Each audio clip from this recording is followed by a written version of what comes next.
Welcome to another episode of Levelin Up with Brigham Blackham. So excited to have my new friend Jeremy Lott talk about how we can turn the lead in our business into gold and really dive into some business alchemy. I love the way he brought that up. So excited to dive in and learn a little bit more about him. So, Jeremy, tell me a little bit about your background, your origin story, if you will. How did you become an entrepreneur? And let us get to know you. Yeah, you bet. I went to college on a wrestling scholarship at BYU, and I ended up majoring in horticulture. Oh, nice. Yeah. And I loved it. I finished up my degree and I ended up starting up a landscape design build company. Mm. And I ran that for about 15 years. And we did a lot of really awesome things. We created a lot of great residential landscapes for people and did a lot of really fun stuff. And all I really ever wanted to do was be able to make these awesome things and be creative and be able to support my family with it. Yeah. I never really understood my money while I was running that company. And I always had problems with cash flow. And I always had problems with having to juggle money to make payroll and other things like that. And I solved all my problems by selling three more jobs. Because if you sell three more jobs, you get three more down payments, and that covers your cash for a little while longer. So I did that for quite a while and had some great success and had some difficult times. And that all caught up to me in 2008 Mm. when the market kind of turned down and all of my design clients disappeared. Oh, man. And so it was a rough time and I ended up bankrupt. Yeah. And at the time, I felt like that was kind of the ultimate in business failure, right? Since then, I've learned it was a stepping stone and it's helped to launch where I'm at now. But at the time, I felt really down. And a few months later, after that, I went in to get my taxes prepared by my accountant. And we were talking in his office across his desk. And we were discussing the different things for my tax return for that year. And we got on the topic of my bankruptcy. Mm. And as soon as I brought it up, he looked up at me across the desk and he said, "Yeah, I've seen that coming for several years now." Yeah, exactly. It just kind of floored me. I couldn't believe that this person that I had been relying on to help me be able to stay healthy financially had seen that problem and had not said anything to me about it. Since then, I've kind of realized and learned that that's more the rule than the exception.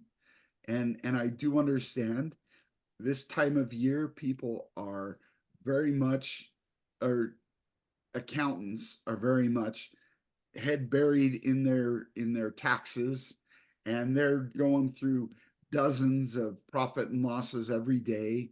And he probably had a fleeting thought as my profit and loss crossed his desk and just thought, oh yeah, that's a problem, and then moved on to the next profit and loss and the next tax return. So I definitely understand how that works and how that can be overlooked. But at the time, it really hit me hard. And as I thought about it, I started realizing that there was a niche there to be filled, that there were surely other business owners that had problems with their financials and didn't understand their money and could use help to be able to improve their financials and their increase their profit and improve their cash flow and those kind of things. And so I decided to fill that niche. And I started off by going to a company called Universal Accounting. That's it's a local company here in Utah. And since I use them, they have grown and they're a huge, I believe, international company now. And they do fantastic things. But back then, I did a course on bookkeeping and I did a course on QuickBooks. They were each about 60 hours of self study. And I learned how to be a bookkeeper. So from there, I started up a bookkeeping company. And that was in 2009. And that was Foundation Bookkeeping back then. Mm-hmm. And I started that up. I got some clients and started looking through financials and helping them, and decided that I needed to know more if I was going to actually help people. So I started reading a lot of books, a lot of business books, and I ended up going back to college. I took all of the upper level accounting courses, and then I did my 2-year professional MBA at University of Utah. Mm-hmm. And that was a fantastic program. Once I finished that, then I got a job as an auditor for 4 years and kept my bookkeeping practice going on the side the whole time. But the whole time I was learning all these things in class and learning all these things from the books that I was reading, I was recognizing all these problems that I had had as a business owner.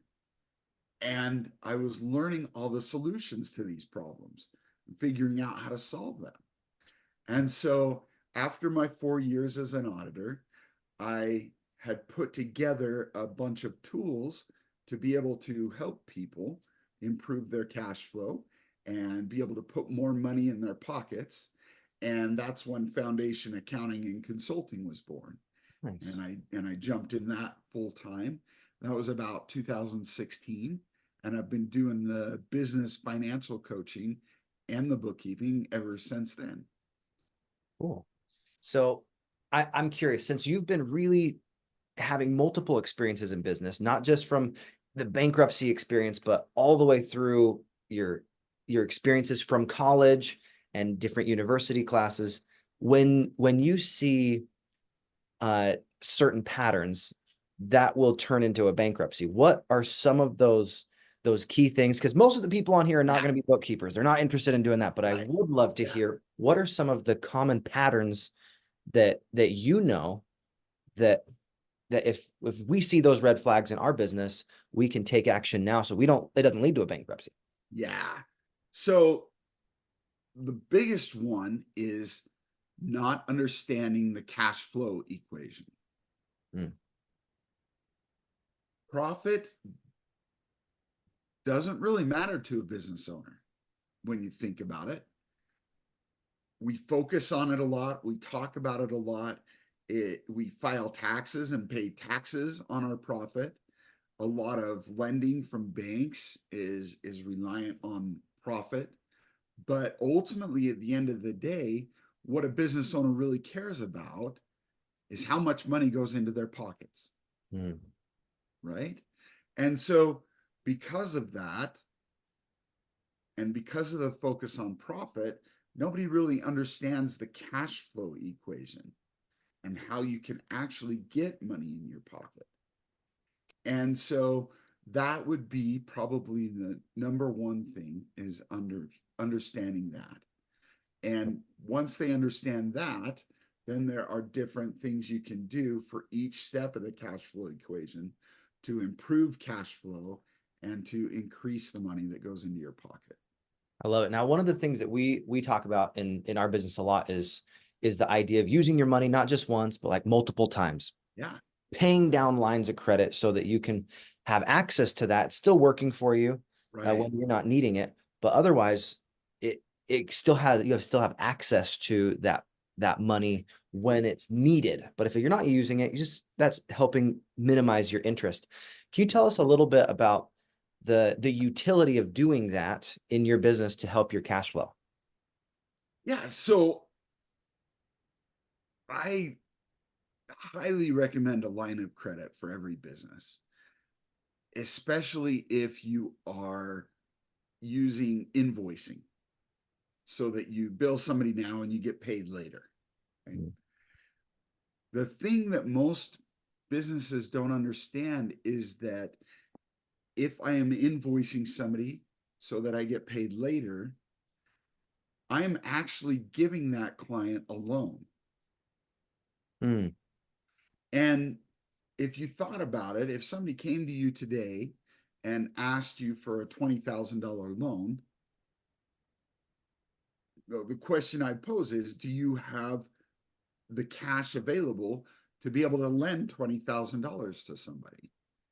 And a lot of business owners out there, especially small business owners, can't say yes to that, but will take on a $20,000 job without any problem and expect to be paid later. Right? So it's the same kind of thing. If you're going to lend that money to somebody, then you either have to have the cash reserves yourself, or you have to have some kind of financing set up, or you have to have some kind of investment set up. Mm. So the same thing is true when you're using accounts receivable and invoicing for your company. And so you need to be able to have either a large amount of cash in your bank account or financing like a line of credit, or you have to have somebody that's investing, somebody that can put the cash in so that you can cover those jobs to be able to be paid later. And I so, love that. That's a really useful way to think about bidding out any type of job, because if you don't have that cash available, or you don't have access to it in a line of credit, then if they don't pay, you essentially gave them money and you have to go through the courts to get paid. So I know we have one question from Annie. I don't know if she was able to put it in the chat, but we're going to hold off to do questions from everybody until right at the very end. So apologize, but I wanted to make sure we get through some very specific things here, because we're going to be talking about business alchemy. I love this idea and why it's so important for us to be able to take the things that are weighing our business down and turn that into gold. yeah, So when you talk about business alchemy, will you give us the 30,000-foot overview? Why is this topic relevant? Why is this helpful for any business owner? And let us see the Cliff Notes version before we go and dive deeper. Go ahead. yeah. So business alchemy is something that I came up with as an analogy of back in the old times. Alchemy was basically the precursor to chemistry. And people would do a lot of different things with different chemicals and different compounds and try to make other things, right? And that's kind of how chemistry was born. But the highest achievement of alchemy back in the day was to take some cheaper metal, more abundant metal, and be able to change it into gold. And there's a whole story behind all of that, and it's kind of a fascinating deep dive to get into. But basically, it was believed that through different processes, you could take lead and you could turn it into gold, right? Years later, in 1980, in fact, a bunch of chemists and physicists were actually able to take some uh, cheaper metal and bombard it with ions and change the change the element into gold by knocking off protons. And so it is actually possible. It's scientific. And so I love that, because with your business, you may have a bunch of lead in your company, poor cash flow, not understanding your money, poor collections, those kind of things that you can take, and by implementing different techniques like the tools that I've learned over the years, you can turn that lead into something that becomes profitable and like gold. And so that process basically focuses on the cash flow equation. Mm. And there are a list of modules that we go through to help be able to take those poor things in your company and be able to turn them into gold. Mm. So really it's focusing on that cash flow equation and being able to understand that and how to improve those different steps of the cash flow equation. So I keep mentioning that. So I'll kind of give the quick overview of the cash flow equation and what that is. Excellent. So we start off with all the money that comes into your business. And those are all the deposits. We're not talking about income. We're not talking about revenue. We're talking about actual cash that comes into your bank account. Right? So that can be through revenue when customers pay you. It can also be through financing, as we talked earlier, and it can also be through investing.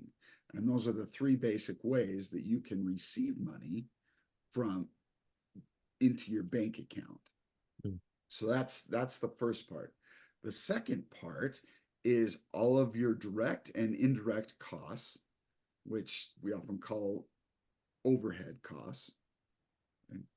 And so your direct and overhead costs, I like to use the analogy of a truck going to a job site.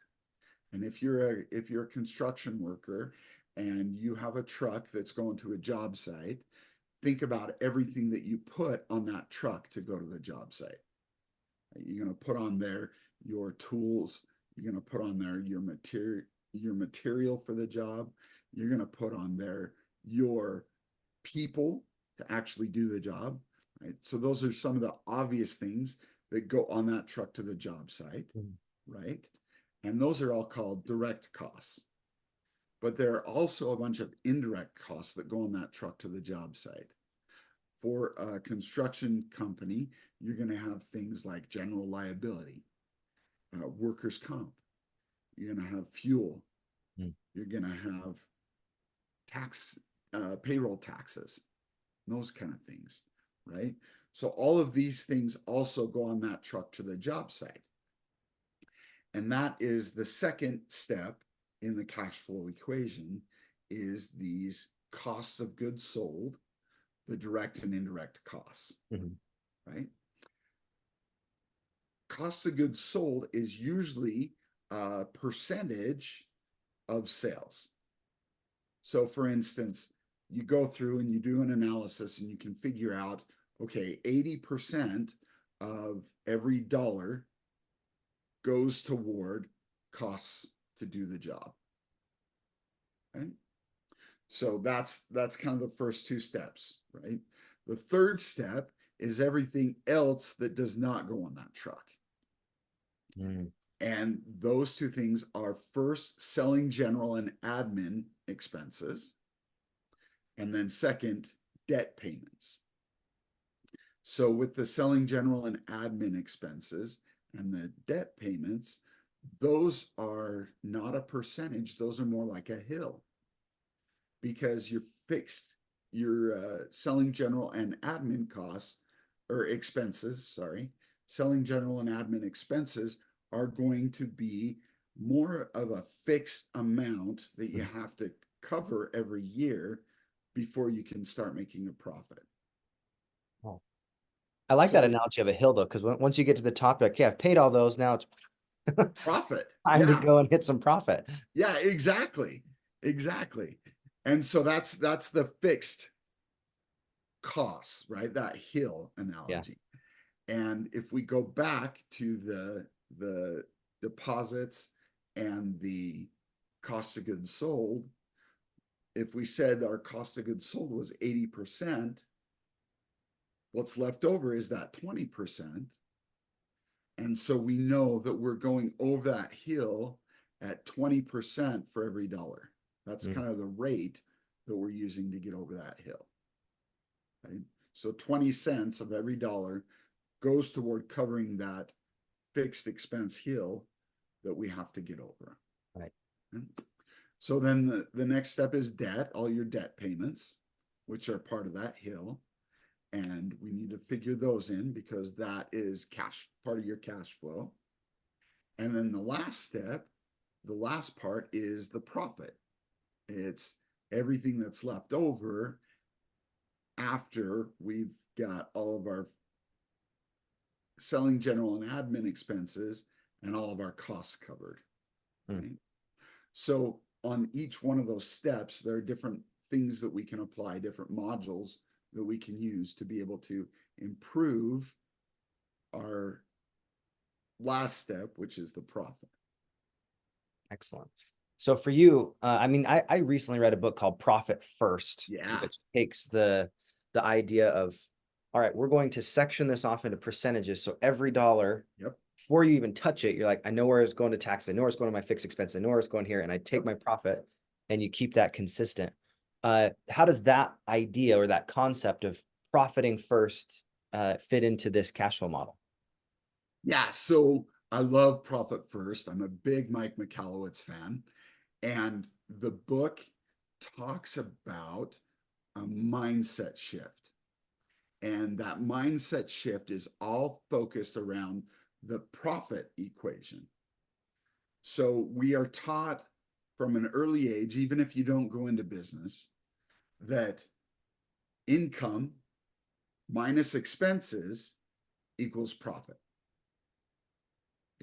And there's something called the Pareto principle, which is the law of procrastination. 80-20 rule for the layman. Yeah. Anyway, so basically what it is that your need for a resource will expand to meet the total amount for the resource. So a good example of this was me in high school. I got very good grades in high school, but I always put my projects off until the very last minute. Oof, yeah. If I had a week to do the project, it would take me a full week to do the project. And you just expand to meet the opportunity. Darn it. Exactly. And so that same principle also applies with your money. So when we look at that profit equation with the revenue minus expenses equals profit, we're putting a big focus on the expenses in that equation. And we're saying that if there's anything left over, that will be profit. Well, we know from this principle that whatever's left over is not going to be, or is going to be close to zero, because our expenses are going to expand until we've spent all of the money that comes in, all the revenue. So what he does is he has this mindset shift where he takes and adjusts the equation so that instead it's revenue minus profit equals expenses. So instead you shift your focus to your profit, you take profit out first, and then whatever's left covers your expenses. And we know from this same principle that you will be able to cover all of your expenses because you're going to spend whatever you have left. I love this concept. Like when I read that book, I was like, why have I not been doing this better? It's so good. It reminds me, I'm not going to get super spiritual, but this idea of tithing, when you tithe first, your other expenses will shrink to that 90% because your mind has shifted. Oh, that 100% is not mine. 90% is mine. Yeah. And eventually you, because of the atrophy of your expenses, you're able to see that, hey, this is not only possible, this actually makes my business more efficient. You start to say, how can I make this work rather than, oh, can this work? Yeah. I think that's one of the powers of doing this idea of profit first and really understanding our cash flow. I mean, I'm definitely, this is one of the reasons why I like to have people like you on my podcast and stuff, is because this is the hardest part in business for me, is understanding cash flow, understanding the basic numbers. Because I never went to business school like you did, right? What I did is I went through a ton of classes with our group Renatus, where I learned a lot of things about real estate and starting to learn those things. But I was definitely not the professional in accounting or anything. And I love hearing the wins and some of those little pitfalls that anybody can experience in business. Yeah. So I actually want to shift gears just slightly now. But tell us a little bit uh, about what are some of the principles that you've noticed in accounting, not necessarily the strategies, but the principles that you've been able to notice to turn these lead portions of our business, these difficulties, into gold. So some of the principles Yeah. definitely revolve around mindset, Mm. different mindsets. And the one we just talked about from Mike Michalowicz and Profit First is that's a huge principle, to be able to look at that equation with the profit coming out first really changes the way that you look at your money and the way that you spend your money. Another big principle is how you price your products. Mm. I have an electrician that I've been working with that has had his company for 17 years, and he's been bidding the same way for 17 years. And the Wow. industry standard is pretty much the way that he's bid, and that is by device. So he charges so much for a switch, so much for a cam light, so much for an outlet, and so on and so forth. Right? And in doing that for all of these years, we were able to take that information and break it down and figure out that the way that he's been doing things and bidding things for any jobs under $5,000, he's been losing money. Oh, that's so sad. Yeah. And also on any installs, big he's been losing money, home installs, because he's been doing those per square foot. So that first big principle is changing your mindset on your bidding into going back to that cash flow equation, figuring out first what your costs are. And then after you figured out what all your costs are, then you do a markup on top of that, right? Mm. And you start bidding a process rather than devices. I love that's such a good principle. It reminded me a few years ago, I think it was 2 years ago, I went through this class with my church and we talked about uh, I think it was a parable. It wasn't true. It was a parable of these guys that were selling apples. They were putting apples on their truck. I don't know if you ever heard this. They put apples on their truck and they're like, all right, let's go sell these apples. They bought them for $1. They drove their truck to the side of this really busy market and they started selling these apples. Hey, apples only for $1. And they started selling these apples for $1. And they're like, wow, that went really well today. We sold every single apple. Let's do it again. And they kept doing this 2, 3, 4 different times. And after the end of each day, the business partner's like, man, we're really not making very much money. What's going on? And he's like, we're selling so well. And the thing was, they didn't understand their costs. And that's a huge challenge. If we don't understand our costs, then eventually, like you said in your very first business, those costs will catch up with us and we don't get over that hill. And eventually we hit the top and it wasn't enough. So we come back and we crash. Yeah. So, Jeremy, what's another principle that we can use in your experience? Maybe even share a story Yeah. that illustrates how this cash flow model works, how we can conceptualize it. Because I don't think anybody else on here is an accountant, so we won't understand all the nitty gritty, but we would love to hear the Yeah. basics so we can understand this concept of how to improve our cash flow.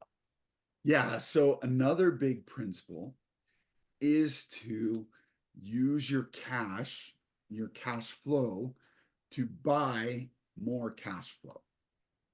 Say that again. That was so good. Use your cash flow to buy more cash flow.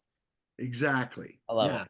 So we have been conditioned throughout the years that debt is bad. Mm, And so everybody focuses on debt, which you remember was one part of the cash flow equation, but it was only one little part.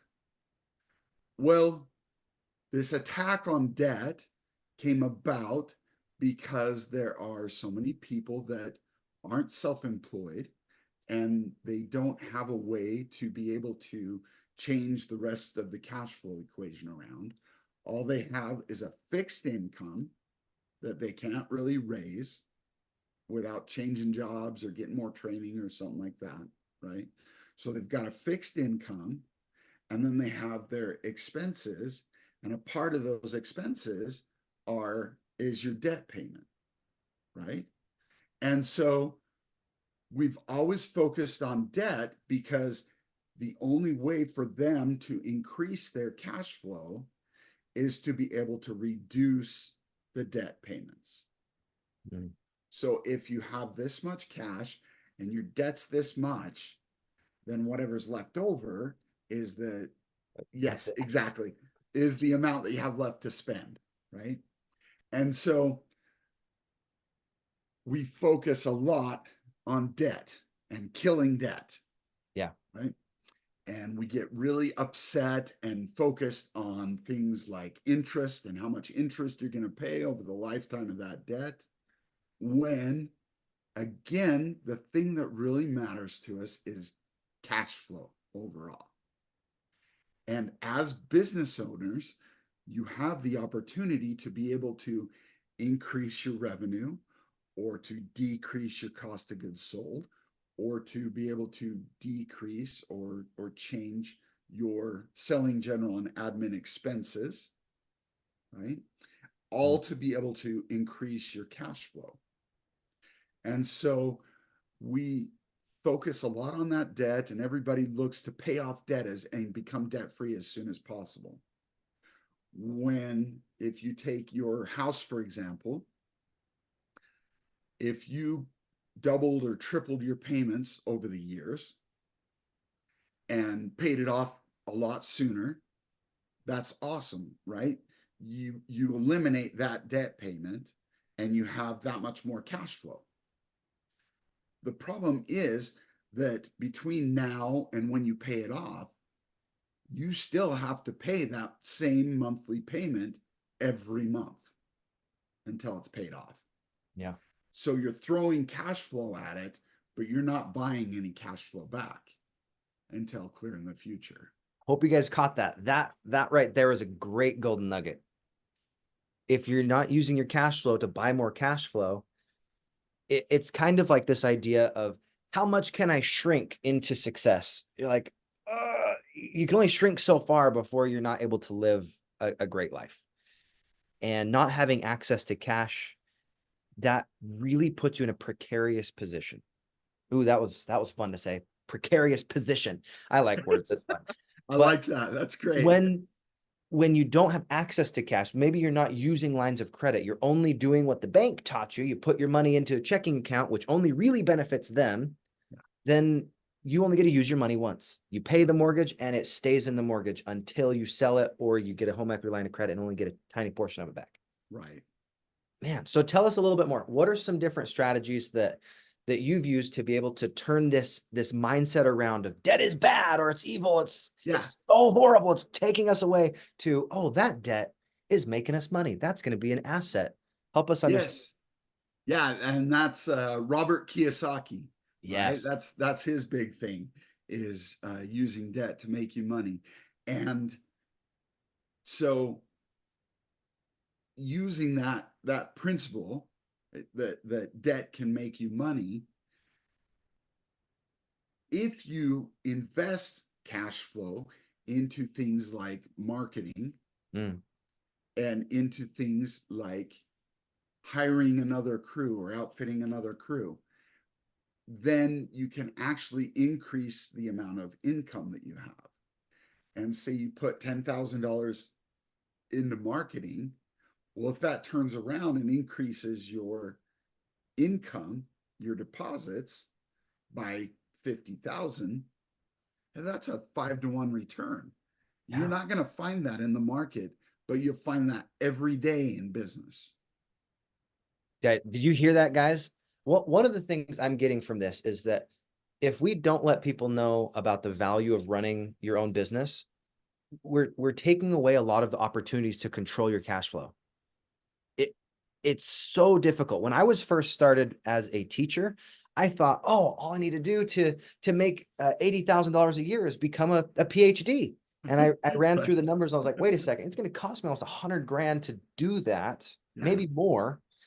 And looking at the numbers, and you can see your steps, you're like, oh, that'll take me 20 plus years to get that level of income. My money's going to be shrinking because of inflation, the purchase power, and I don't have any other potential for increased value. The better you get at teaching, it does not equate to more money. But as a business owner, the better you get at your providing your services, the more wonderful products you create, the more options you have, and the higher potential for cash flow and revenue. Yeah. And then tell us a little bit about how business owners and the way that the tax situation is set up is so advantageous in comparison to someone that is just a W-2 employee. They're so limited in what tax benefits they have access to. Yeah. So again, a person that has their own business has the ability to improve their cash flow by focusing on all the steps in Mm. the cash flow equation. Someone that's a W-2 employee, that's wonderful. That works great for a lot of people, and there's absolutely nothing wrong with that. But you can't really expand your income. You can't do anything about cost of goods sold because you don't have cost of goods sold. Your hill is going to be a fixed hill, your utilities, your insurance, your grocery bill, all these kind of things are going to be basically a fixed amount every month, right? And so again, the only place that they can attack is that debt portion to be Mm. able to shrink that debt portion. That's the only way to increase their cash flow. But if you are a business owner, then you can dive into focusing on how to improve your income through marketing, or how to adjust your pricing so that you're covering all your costs and making a profit. You can also focus on maybe buying in bulk and getting inventory so that you get Mhm. lower costs on your cost of goods sold. Right? You can focus on managing your fixed expenses and decreasing your fixed expenses so that you are making as much money as possible from those fixed expenses. And so there are a lot of different places that you can jump in and make minor adjustments throughout the whole equation to be able to increase your cash flow. I love that. And what I think is really poignant here is as a business owner, you have flexibility to increase your cash flow. As a W-2 employee, you have debt reduction and maybe getting another job. Mhm. You're so limited.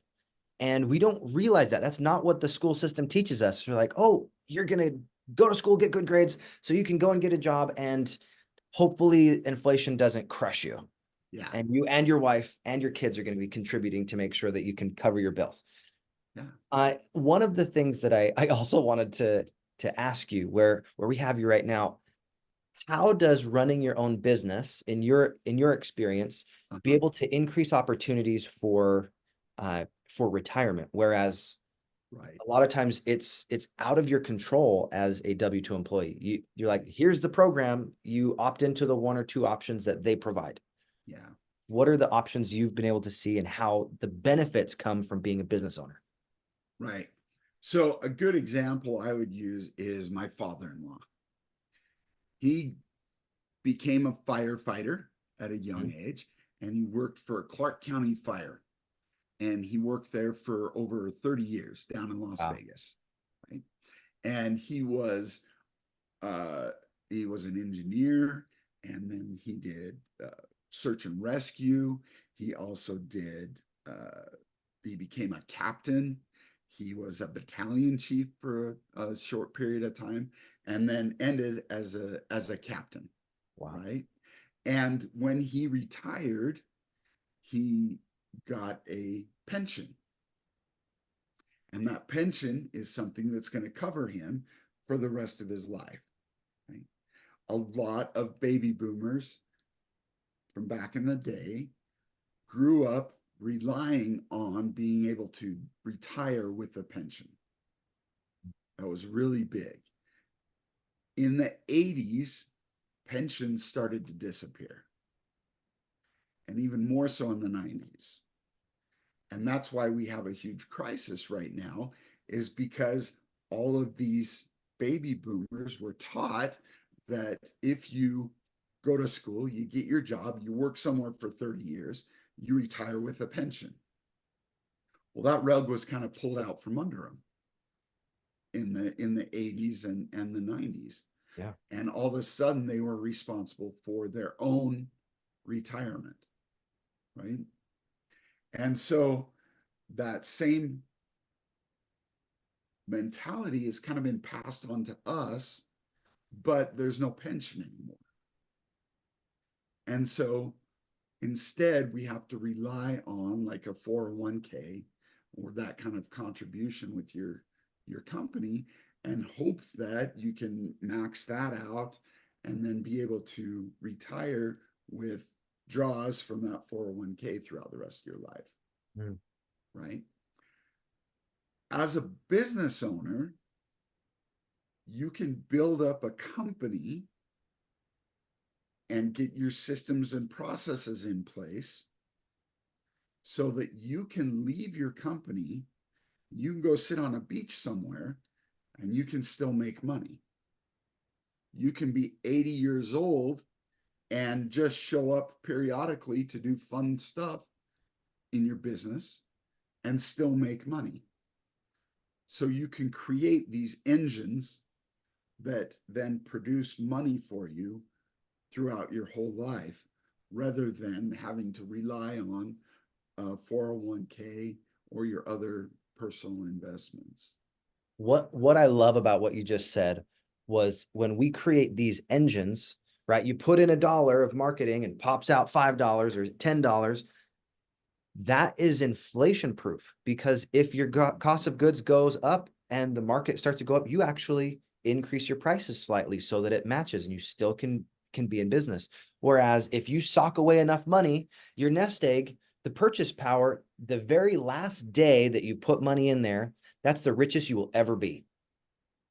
You start making draws and it diminishes and diminishes and diminishes until they're like, oh, I hope I die soon. Yeah. Trying to die soon is not probably the best retirement plan. Right. But being Right. a business owner, we have this idea of, all right, let's focus on the cash flow. I love your cash flow formula, this cash flow model. It gives you the control rather than hope being the control of your future. Yeah. So I know we have about 10 more minutes, and I want to leave the last 5 minutes for questions. Uh-huh. What is one final principle, one thing that you're like, if business owners do this, they will have immediately better results? You've really consulted with hundreds, if not thousands, of businesses. The patterns that you recognize, where do they put their money? Like, do they putting it in real estate? Are they buying other businesses? What are they doing to increase the value of their business? Give us a principle or some patterns of progress that you're recognizing. Right. So I think the principle that I would recommend here is honesty. I love that. The reason that I say that is because you need to be honest in your business dealings, right? We interpret that typically, as a business owner, we interpret that as you pay your debts. If you have a vendor and you owe them money, you pay them as soon as you can, and take care of that.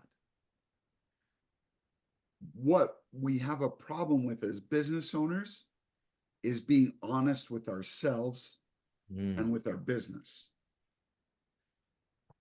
if you don't pay yourself, and a lot of business owners out there don't pay themselves, how long are you going to last before you have to close up shop? You're not going to last. Exactly. And so you need to be honest with yourself and with your business as well as with your vendors. Mm. The way that is applied on a business is to pay when you are paid.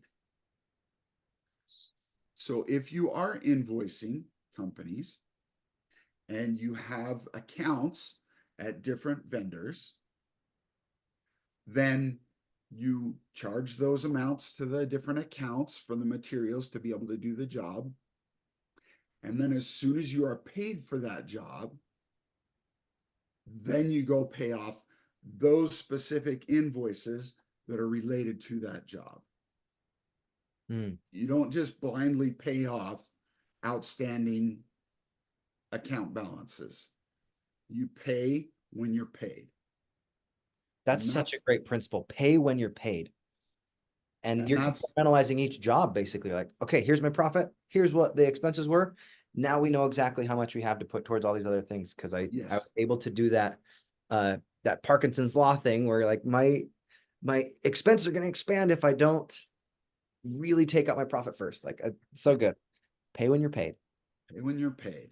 And that is probably, besides pricing your products right, that is probably the biggest killer of cash flow. Mm. Is this allegiance to our vendors over ourselves. Yeah, And I felt that before. I yeah, definitely yeah, like. yeah. I think it's normal to be like, oh, I want to make sure that I keep a good relationship. I'm going to pay them before I pay myself. And then sometimes you're like, there's not enough for me. What happened? Shoot. And they're Yeah. like, let's just go get 3 more jobs, like you said earlier. Mm-hmm. Yeah, exactly. Well, good. Well, now we have a question from Annie. Okay. If you still have your question, feel free to ask that. Annie, go ahead and come off mute. And once again, Jeremy, thank you so much for sharing these insights, because I love it. It's wisdom speaking, not just concepts. Like, Yeah. huge, huge difference. Go ahead, Yeah. Annie. Yeah, thank you, Jeremy, for some of that blurb. I mean, I co-owned a business out of Chicago for over 10 years. Uh-huh. I definitely get it, right? And one of the challenges that we had when we did own the business was scaling it, Mm. right? And this is one of the questions I tend to ask even business owners, especially when we're thinking small, because like, oh, this is all I can do right now. Let me do this and then figure out as I go along. But we have to be intentional about, okay, what are we gonna do 10 years from now? Am I still gonna be busting my chops? Picking up, because we would buy and resell high-end furniture, and that's very physical work. Yeah. I did the technology work on the back end, but my husband, now my ex-husband, did the physical labor and the meeting clients and going to the homes and doing the bidding and right and the selling part. So he was the front guy, I was the back girl in the back Yeah. office. You know Yeah. what I mean? I mean, Uh-huh. it was a family-owned business. And you know what? After 20 years, he finally said he's going to close his doors. It's like because he couldn't scale, right? So now he's just doing it by appointment only, as opposed to having a storefront. With the COVID happening, a lot of things I think Oh, changed, right? And yeah. he's tried to stay afloat. And so that's really very, very important. And yesterday I was at a meeting here in New Mexico online where the person was doing digital photography. So one of the questions I asked her is, I said, how are you going to scale this business so that you're not 125% active in it, and you're kind of sitting back and you know reaping your laurels from your hard effort, right? Right. And it became like they were very territorial. It's like, well, you really can't do this because competition. There was a more reason not to do it than to do it. You know what I mean? I said, Mm-hmm. why don't you think about franchising it?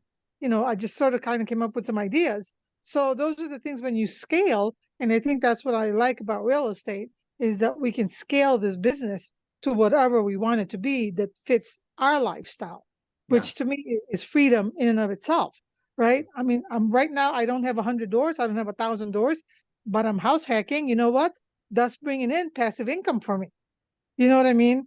So That's I may be terrific. only doing one room at a time, but I can rent one room for $1,200 in New Mexico, Yeah. So right? Annie, if I can understand what your question is it what are patterns that you've recognized on how to scale businesses? Is that what your question is? Well, and that was sort of the thing, when scaling the business, because when we start out small, sometimes we stay in the Mm, trenches and end up yeah. not thinking outside the box. You know what I mean? So Okay, that then was let one me of the read things. between the lines. Is it um how do you not work just in your business, but you can work on your business so that you can scale? Go ahead, Jeremy. Yeah. So that is a fantastic question. And it takes cash to be able to grow, to be able to scale. And so again, if we go back to the cash flow equation with scaling, when you are growing your business, you need more infrastructure. And that infrastructure is that selling, general, and admin, which means you're going to increase the size of that hill, right? If you increase the size of that hill, it takes a longer time to get to profits. Mm. And that's what ends up killing people, is that they're using all their cash flow still to try and pay off debt or to do other things like that. And they aren't putting the money toward that, increasing that hill and covering that hill and growing that hill. Because when you think about it, if you hire a new person, if that new person is part of your labor force, you're going to charge for every hour that that person works. Yeah. So as long as you can bring in enough business to be able to keep that person busy, then you're going to be making money by hiring a new person, right? As opposed to hiring somebody else in the office because you're overwhelmed and there's too many things to work on. When you hire that person in the office, all that does is increase your fixed expenses. You don't make more money doing that. And so the idea is to be able to figure out at what point you can increase your selling, general, and admin expenses to be able to continue to scale up. I love that. One of the things I thought you brought up that is essential for brand new people, you said infrastructure. Is what you said it in one word, but literally, if you don't have your standard operating procedures down, Yeah. you are the standard operating procedures. If you don't Yes. have those if-then statements, hey, if this happens, do this. If this happens, do this.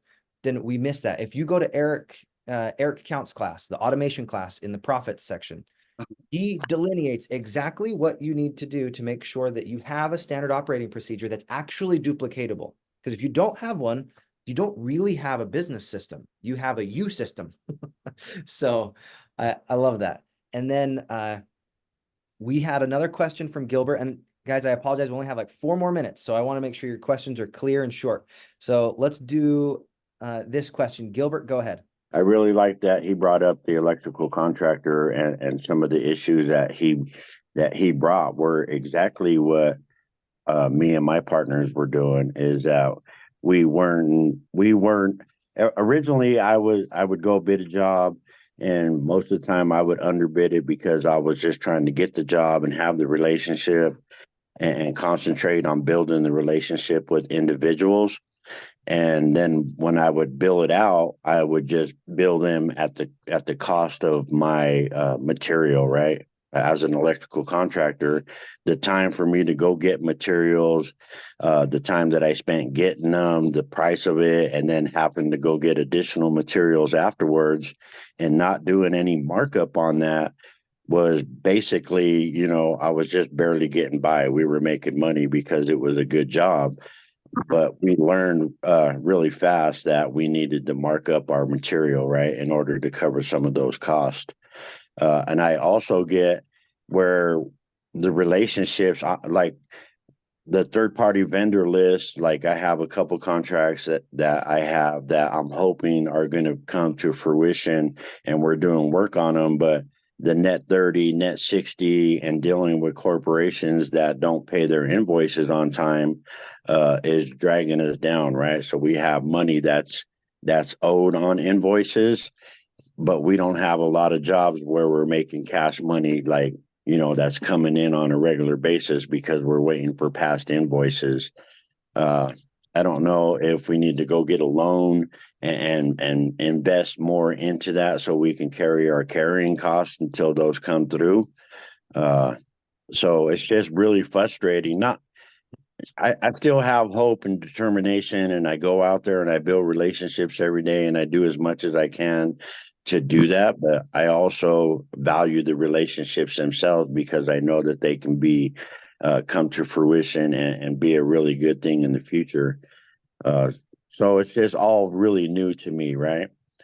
So Gilbert, is it okay if I consolidate your question? Yes, sir. That's why we love you. 30 seconds or less, Jeremy. Tell me, how do you help people learn how to price their products correctly? So the biggest thing with pricing products is to bid a process, not items. Ooh, that's awesome. Don't bid per square foot. Don't bid per outlet. Don't bid per square cubic yard or whatever the case may be. Don't bid per item, bid a process, right? That's so valuable. Bid the process. That's what I do in my short-term rental business. It's not just, oh, you're only going to be here one day. So you don't have to pay for cleaning. You don't have to pay for all these other elements. You're like, right. No, you only stay one day. I actually make the most money, which is great. Yeah. How do people find you online? How do we stay in contact? Because I mean, you provide a ton of great value, and thank you so much for being on today, Jeremy. You bet. So the best way to find me and my contact information is to go to my website, which is foundationacs.com. The ACS stands for Accounting Consulting Services. So foundationacs.com. Perfect. And I put that in the chat. Well, thank you so much.